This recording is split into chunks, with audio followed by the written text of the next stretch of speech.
안녕하세요. 진리의 뿔 가족 여러분. 오늘은 하나님의 검을 두려워하는 자들이라는 제목으로 계시록에 나오는 세 번째 교회 버가모 교회에게 보내는 권면을 살펴보도록 하겠습니다. 이 버가모라는 지역은 서머나로부터 북동쪽으로 약 한 80km 정도 떨어진 곳에 위치한 도시인데요. 그 도시 자체가 아주 높은 구릉지대 위에 자리를 잡고 있습니다. 그 당시 이 도시가 자랑하는 세 가지가 있었는데, 첫째는 제우스 신전을 비롯한 여러 신들의 신전이었습니다. 그들은 도시가 이렇게 내려다 보이는 언덕 위에다가 신전들을 세워놨는데요. 제우스 신전을 비롯해서 전쟁의 여신 아테나, 또 제우스의 아들이면서 술의 신이죠, 디오니수스, 또 그들에게 정말 유명했던 신 중에 하나인 치료의 신 아스클레피오스 등 거대한 신전이 그 도시에 위치하고 있었습니다. 높이가 약 한 12m나 되는 그 제우스를 위한 제단에는 온종일 그리고 날마다 제우스에게 드리는 희생제물의 연기가 올랐다고 합니다. 이처럼 버가모는 이교 종교가 성행했던 곳이었죠. 또한 버가모 지역은 황제 숭배에 매우 적극적이었던 도시인데요. 많은 신전이 있는 그곳에 바로 로마 황제를 숭배하기 위한 헌당된 신전도 있었습니다. 서머나가 황제 숭배의 발상지였다면 버가모는 본격적으로 황제 숭배의 꽃을 피운 도시라고 말할 수가 있습니다. 이처럼 이 도시 사람들은 다양한 신들의 제단이 있는 것을 아주 그들은 자랑스럽게 여겼던 것이죠. 그들이 자랑으로 생각했던 두 번째는 바로 도서관입니다. 당시 세계 최대 규모의 도서관이 있는 곳은 알렉산드리아였는데요. 버가모는 바로 이 알렉산드리아 도서관 다음으로 큰 도서관이 위치하고 있었습니다. 기록에 따르면 그곳에는 양피지로 만든 책이 약 20만 권이 넘게 소장되어 있었다고 하는데요. 이처럼 버가모는 당시 지적인 삶의 중심지였던 것이죠. 사람들은 이곳에서 다양한 이교 사상과 헬락 철학들을 배웠고, 그 결과 그들의 생각은 점점 이교 사상들로 채워지게 된 것입니다. 셋째로 그곳에는 아주 거대한 병원이 있었습니다. 오늘날로 말하면 병원이지만 엄밀히 말하면 치유의 신전이 그곳에 있었죠. 그곳에는 치유의 신인 아스클레피오스의 신전이 있었는데, 사람들은 그곳에 와서 그에게 제사를 지내므로 치유를 받을 수 있다라고 생각을 했습니다. 참고로 말씀드리면 아스클레피오스의 상징은 지팡이에 이렇게 뱀이 올라가는 것인데요. 여러분들 잘 아시다시피 세계보건기구 WHO의 휘장을 보시면 그 치유의 신인 아스클레피오스의 상징이 지팡이와 뱀이 이렇게 그려져 있는 것을 볼 수가 있습니다. 또 구급차 앞에 그려져 있는 로고에도 이 지팡이가 그려져 있죠. 이것이 다 이 치유를 상징하는 그림입니다.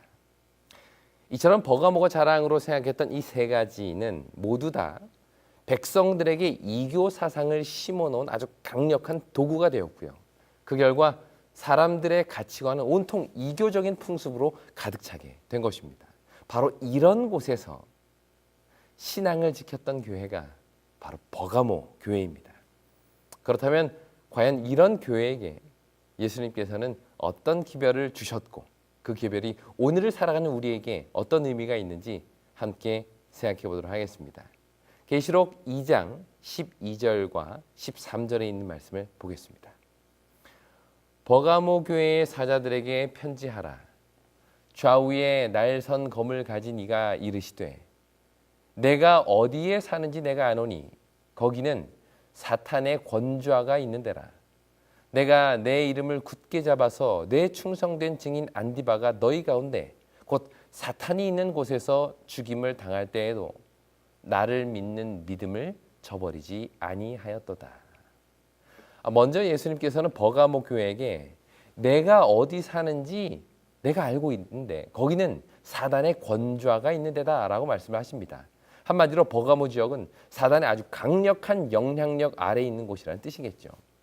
조금 전에도 말씀드렸듯이 버가모 지역은 온갖 이교적인 사상으로 가득했을 뿐만 아니라 아주 적극적으로 황제 숭배를 드리는 곳이었습니다. 그리스도인으로서 이러한 이교적인 영향력이 가득한 곳에 산다는 것, 그것은 결코 쉬운 일은 아니었겠죠. 버가모 교회의 성도들은 자신이 처한 환경으로 인해서 많은 어려움을 겪었고, 또 신앙으로 인해 여러 고난들을 겪었을 것입니다. 이런 그들에게 예수님께서 하신 첫 마디는 너희가 어디에 사는지 내가 안다는 것입니다. 다시 말해 너희가 사는 곳에서 신앙으로 인해 겪는 고통과 아픔을 내가 다 안다는 말씀이죠. 예수님께서는 여기서 한 사람의 이름을 언급하셨는데요. 그가 바로 안디바입니다. 우리는 안디바에 대해서 아는 것이 거의 없죠. 하지만 분명한 것은 그는 버가모 교회의 성도였고 신앙으로 인해서 죽임을 당하면서까지 끝까지 믿음을 지킨 사람이었음을 우리는 이 구절을 통해서 알 수가 있는 것입니다. 한마디로 생명을 걸고 진리를 지켰던 사람이죠. 이렇게 안디바로 대표된 버가모 교회는 13절에서 말하고 있는 것처럼 죽임을 당할 때에도 예수를 향한 믿음을 저버리지 않았던 교회입니다.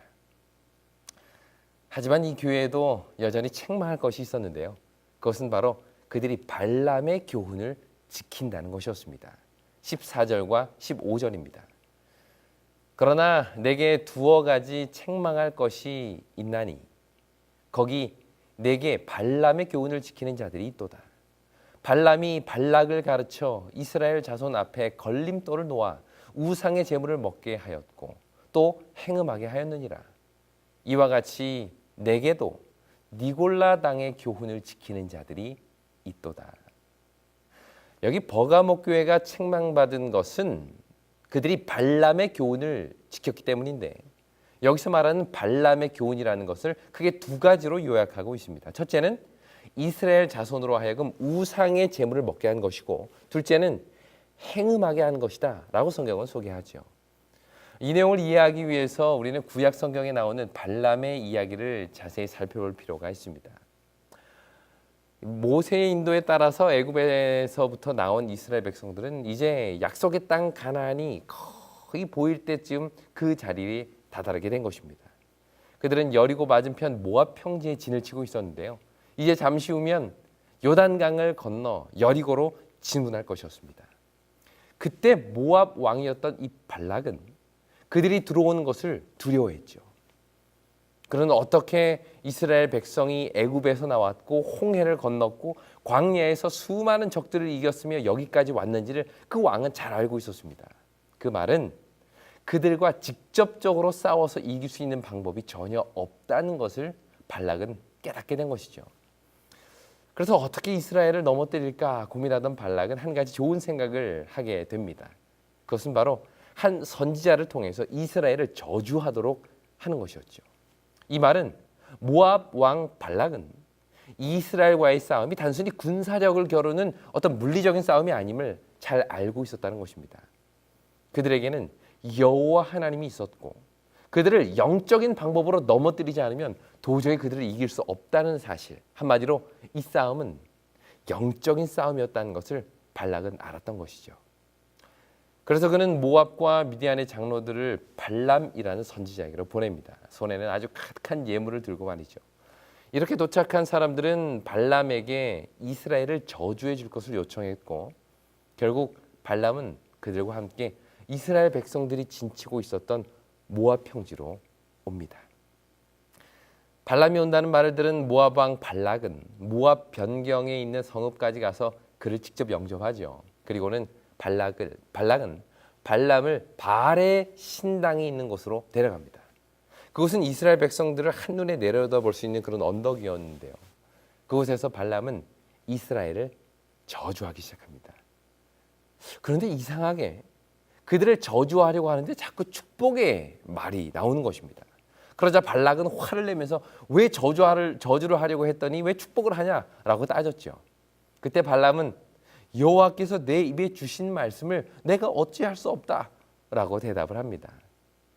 그래서 이번에는 장소를 옮겨서 이스라엘 진영 중에 그 끝자락만 보이는 곳으로 가서 저주를 하라고 부탁을 하죠. 그러나 이번에도 그의 입에는 저주 대신 이 축복의 말이 쏟아져 나옵니다. 결국 세 번째도 장소를 옮겨 저주하려 했지만 결과는 마찬가지였죠. 이렇게 해서 발람은 집으로 돌아갔고 이스라엘을 저주하려는 모압 왕 발락의 작전은 그대로 실패로 돌아가게 됩니다. 하지만 사건은 여기서 끝나지 않았죠. 민수기 25장에서 이스라엘 백성들은 이 시딤이라는 곳에 머물고 있었는데요. 그런데 그곳에 있을 때 이스라엘 남자들이 모압 여자들과 음행을 하기 시작합니다. 그들을 청해서 여자들을 오게 하였고 여자들의 신들에게 절하고 제사하고 그들과 함께 우상의 제사와 제물을 먹으며 음행하는 일이 바로 그 시딤에서 벌어지게 된 것이죠. 그 결과 온 이스라엘에 연병이 일어나는데요. 글쎄 그 연병으로 인하여 죽은 사람이 2만 4천 명이나 되었습니다. 이 사건은 출애굽 역사상 가장 많은 사상자를 낸 사건입니다. 이스라엘 백성들이 시내산에서 금송아지를 만들 때에도 고라와 다단과 함께 반역을 저질렀을 때에도 또 불평으로 인해서 불뱀이 와서 물었을 때에도 이보다 많은 숫자가 죽지는 않았습니다. 다시 말해서 이스라엘이 모압 여인들과 음행하고 우상을 섬겼던 이 일이야말로 이스라엘 백성들에게는 가장 치명적인 사건이 되었던 것이죠. 그런데 이 사건의 배후에 누가 서 있었을까요? 바로 발람이었습니다. 모압 왕 발락의 제안에 따라 이스라엘을 저주하려고 했지만 실패한 발람은 발락에게 또 다른 제안을 하죠. 그것이 바로 이스라엘을 우상과 음행이라는 무기로 넘어뜨리려 했던 것입니다. 그리고 결국 이스라엘은 바로 이 무기에 철저히 무너지고 만 것이죠. 민수기 31장 16절은 우리에게 이렇게 이야기를 합니다.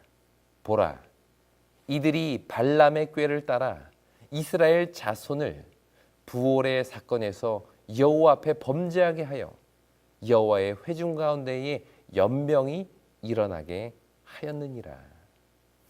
이것이 바로 발람의 교훈입니다.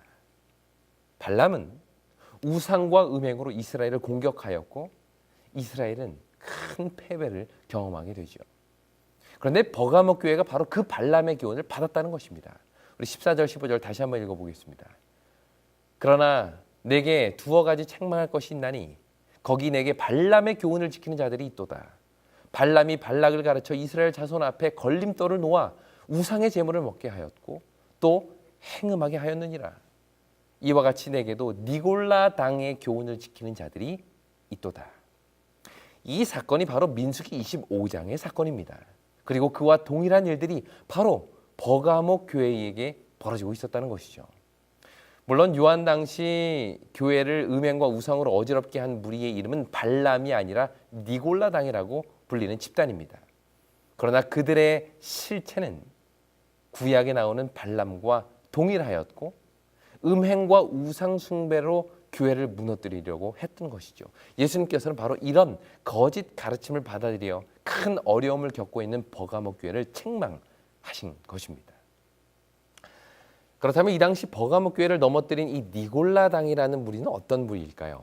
그들의 대표적인 주장은 이 도덕 폐기론 혹은 율법 폐기론이었습니다. 한마디로 하나님을 믿으면 무슨 행동을 해도 죄가 되지 않는다는 주장이었죠. 이런 주장은 결국 기독교 신앙과 이교 세계의 세속적인 문화를 아주 혼합시켜버리는 결과를 가져왔고요. 교회는 점점 진리를 버리고 세상의 문화를 혼용하는 혼합주의적인 모습으로 바뀌게 된 것입니다. 이 요한 당시 교회들은 니골라 당의 가르침으로 인해서 어려움을 많이 겪었는데 하지만 특별히 에베소 교회와 버가모 교회에 많은 영향력을 끼친 것으로 보입니다. 그 이유는 이 두 교회에게 보내는 권면 속에 니골라 당이라는 이름이 나오기 때문입니다. 그런데 니골라 당을 대하는 이 두 교회의 모습이 전혀 달랐는데요. 먼저 에베소 교회는 니골라 당의 가르침을 철저하게 거절했습니다. 계시록 2장 6절 내가 니골라 당의 행위를 미워하는도다. 나도 이것을 미워하노라. 이처럼 에베소 교회는 니골라 당의 행위를 미워하고 그 가르침을 거절했습니다. 2장 2절에서 말하는 것처럼 에베소 교회는 자칭 사도라 하되 아닌 자들을 시험하여 그의 거짓됨을 드러내게 했죠. 그들은 철저히 진리를 연구했고 하나님의 말씀을 기준으로 볼 때에 옳지 못한 것은 과감하게 거절했던 교회가 바로 에베소 교회입니다. 하지만 이런 에베소 교회에게도 문제가 있었으니 그것은 바로 사랑이 없다는 것. 그들은 율법의 기준으로 진리를 지키기 위해 철저한 신앙을 추구했지만 한 가지 아쉬운 점은 그 율법의 중심 정신인 핵심 정신인 사랑이 없다는 것이었습니다. 예수님은 그 부분을 이 에베소 교회에게 책망을 하셨죠. 반면에 버가모 교회는 니골라당의 교훈을 받아들였습니다. 에베소 교회는 그것을 미워했는데, 거절했는데 버가모 교회는 그것을 받아들인 것이죠. 그들은 하나님을 믿기만 하면 어떤 삶을 살아도 괜찮다고 주장을 합니다. 이러한 에베소 교회의 배도는 사랑을 잘못 이해한 데서부터 시작이 되었던 것입니다. 사랑이라는 명목 하에 거짓 가르침을 용인한 것이죠. 모든 것을 다 용납하고 받아들이는 것이 사랑이라고 오해한 것입니다. 하지만 이들은 이런 사랑으로 인해 진리를 버리게 됩니다. 그 결과 신앙의 타협이 교회 안으로 들어오게 되었고, 결국 교회 안에서의 진리와 성도들의 삶은 점점 세속적으로 변해가게 된 것이죠. 여기서 우리는 신앙의 양극단을 보게 됩니다. 에베소 교회와 같이, 첫째는 에베소 교회와 같이 진리를 수호하느라 사랑을 버리는 경우입니다. 흔히 우리는 이런 모습을 율법주의라고 부르죠. 율법을 지키기 위해 사랑을 버린 것입니다. 사실 율법의 핵심, 율법의 완성은 사랑인데, 사랑 없는 율법의 행위만을 강조하는 일들이 벌어지게 된 것이죠. 예수님 당시에 많은 바리새인들이 바로 이러한 함정에 빠져 있었던 것입니다. 반면에 교회를 어지럽게 하는 또 다른 극단은 바로 잘못된 방향으로 사랑을 강조함으로 진리를 놓쳐버리는 경우입니다. 흔히 이것을 극단적인 자유주의나 혹은 율법 폐기론이라고 부르는데요. 이들은 율법은 폐해졌으므로 더 이상 율법이 우리의 삶을 얽매여서는 안 된다라고 주장을 했던 것입니다.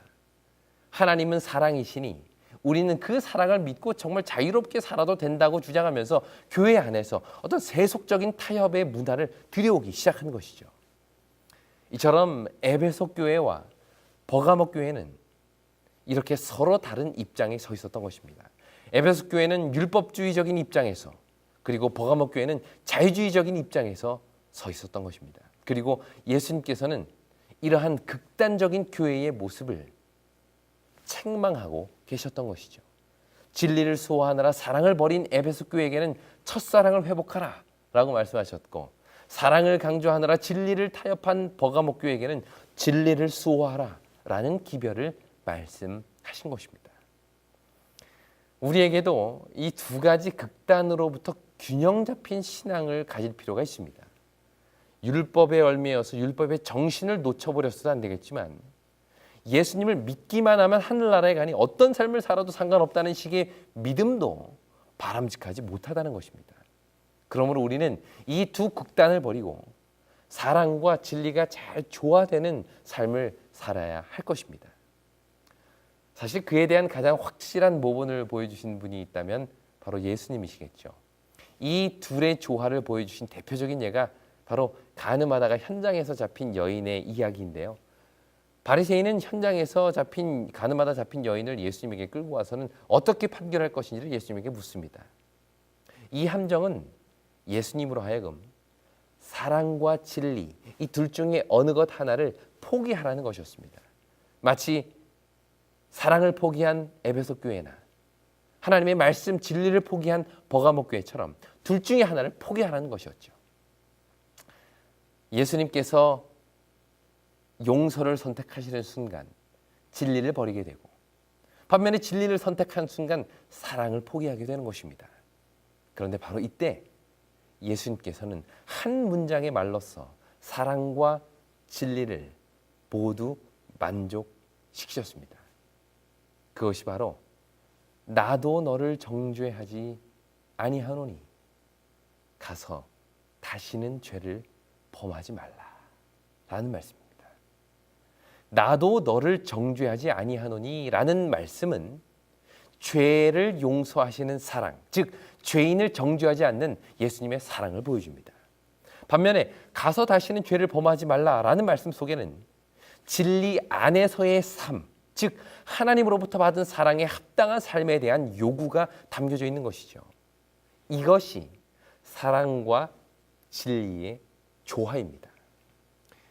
예수님 자신이 그런 삶을 사셨으며 그분을 따르는 모든 제자들에게 이 사랑과 진리가 조화되는 삶을 요청하고 계신 것이죠. 이것이 바로 우리가 따라야 할 아주 중요한 예수 그리스도의 모범인 것입니다. 결국 이렇게 해서 버가목 교회는 진리에 대한 타협에 대한 책망을 듣게 됩니다. 니골라 당을 받아들였고 그로 인해 교회 내에서 음행과 우상 숭배가 들어오게 한 것에 대한 책망을 받은 것이죠. 이런 책망을 받은 버가목 교회에게 예수님께서는 다음과 같은 권면의 말씀을 하십니다. 계시록 2장 16절입니다. 그러므로 회개하라. 그리하지 아니하면 내가 내게 속히 가서 내 입의 검으로 그들과 싸우리라. 주님은 그들에게 회개하라 라고 말씀하십니다. 그렇지 않으면 내 입의 검으로 그들과 싸우겠다는 것이죠. 여기서 말하는 그들은 누구일까요? 예수님과 더불어 싸우게 될 그들은 과연 어떤 자들일까요? 그들은 바로 회개하지 않은 버가목 교회의 성도들, 다시 말해 진리를 타협하고 신앙과 세상을 혼합하여 살아가는 바로 그들이었던 것입니다. 그리스도인이라는 이름을 가지고 살아가지만 동시에 세상을 끌어안고 사는 자들, 결국 그들이 회개하라 라는 음성에 순종하지 않을 때 그들은 오히려 그리스도인의 싸움의 대상이 된다는 것입니다. 내가 그들과 싸우리라.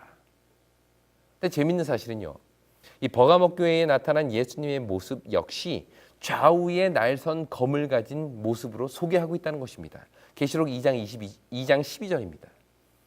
버가목 교회의 사자에게 편지하라. 좌우에 날선 검을 가지신 이가 이르시되. 이러한 예수님의 모습은 앞서 살펴본 에베소 교회나 서머나 교회에 나타난 예수님의 모습과는 너무나도 다릅니다. 에베소 교회는 어떤 예수님의 모습이 소개되어 있죠? 2장 1절에 보시면 오른손에 7별을 붙잡고 7 금촛대 사이를 다니시는 이라고 소개하고 있습니다. 이것은 교회의 지도자와 교회를 지키시고 돌보시는 예수님의 인자하시고 자비하신 모습을 소개하고 있습니다. 또 서머나 교회에게 말씀하시는 예수님의 모습은 2장 8절 처음이요 나중이요 죽었다가 살아나신 이 말씀은 고난 중에 있는 성도들에게 죽음 이후의 삶, 즉 영원한 삶을 약속하시는 그 신실하신 예수님의 모습을 소개하고 있는 것이죠. 하지만 버가목 교회에 나타난 예수님의 모습은 검을 가지신 분이십니다. 그리고 그 검으로 회개하지 않는 사람들과 교인들과 싸우시는 예수님을 묘사하고 있는 것입니다. 이 모습은 진리를 타협하는 교회, 그리스도인의 삶과 세속적인 삶에 아무런 구분도 없이 사는 성도들을 향해 엄히 훈계하시고 꾸짖으시는 예수님의 모습입니다. 검을 들고 계신 예수님, 회개하지 않은 성도들과 싸우시는 예수님. 어쩌면 이 모습이 우리에게는 너무나도 어색하고 낯선 모습일지는 몰라도 그것 또한 우리를 사랑하시는 예수님의 모습입니다. 마치 언제나 같이 놀아주고 책 읽어주고 안아주시는 아버지가 때로는 매를 들고 서 계신 것처럼 이것 또한 교회를 향한 예수님의 사랑의 모습인 것이죠. 요한 당시의 사람들에게 있어서 검은 심판의 도구입니다. 신앙을 지키기 위해 끝까지 믿음을 포기하지 않았던 버가목 교회의 안디바, 그는 결국 세상의 권력에 의해 심판을 받고 검에 의해, 칼에 의해 죽임을 당했죠. 그 영향 때문일까요? 많은 그리스도인들은 심판의 검을 두려워하여 진리를 타협하고 신앙을 포기합니다. 이것이 세상을 다스리고 호령하는 방법이었죠. 그러나 예수님께서는 버가모 교인들에게 검을 들고 계신 자신의 모습을 통해서 진정한 심판은 바로 이 하나님의 검을 통해 이루어진다는 사실을 말씀하고 계신 것입니다. 사람의 영생을 결정하는 최종적인 심판의 권한은 바로 우리 주님께 있다는 것이죠. 그러므로 그리스도인은 세상의 검을 두려워하지 말고 오히려 이 하나님의 검을 두려워하는 삶을 살라는 것이 이 기별의 핵심인 것입니다. 버가모 교회는 진리의 타협으로 인해 책망을 받았죠. 타협은 세상을 두려워할 때 생겨납니다. 그러나 진정 두려워해야 할 대상은 세상 재판정에 앉아서 칼을 휘두르는 권력자가 아니라 영원한 심판을 하시는 하나님이시라는 것이죠.